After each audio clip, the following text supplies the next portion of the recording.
Hello, magandang umaga mga ka-viewers. Tingnan nyo, paano ito matutuyo ang rug na carpet na nilagay ko kahapon na hinuber ko.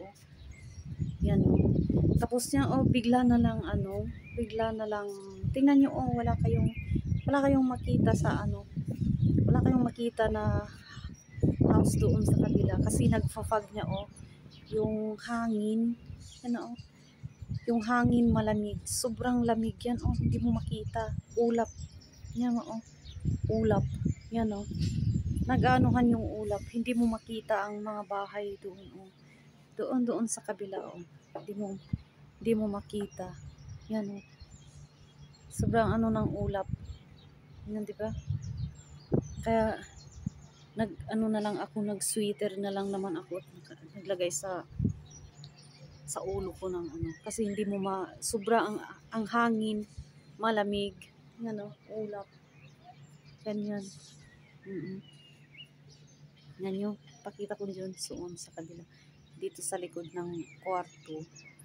Dito ako sa balcony. Yan sa backyard. Yan diba? Grabe, parang yan sobra. Paggising ko, buksan ko ang bintana. Malamig. Papasok para ng hindi mo talaga manuhan na pa taon-taon na yung weather nag-iiba. Yan, punta naman ako doon sa kabila.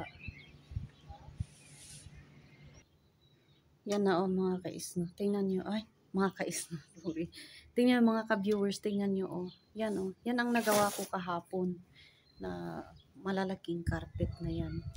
Yan sa kwarto ng anak ko yan isa. Tapos dito rin sa yan dalawa na yan. Naku, sobrang hirap po nagsabon at naghover. Pagkatapos yan babalik ta din ko sana ngayon. Tingnan yung dito naman ako sa balcony sa balcony. Kanina dyan ako sa backyard sa balcony kumuha ng video. Kaya ganyan yan paano ito matutuyo?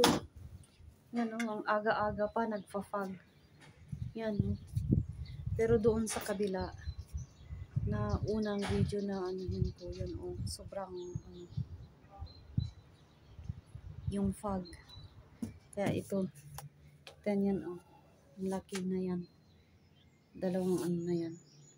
Kala ko balik din ko sana ito para dito naman sa niya ang yan ko sa init, pero asan ng init, wala na, fog na, hindi mo maintindihan ang panahon, nagpa-fog na naman yan.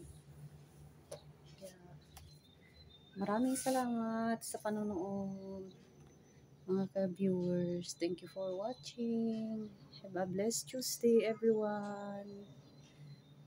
Bye bye.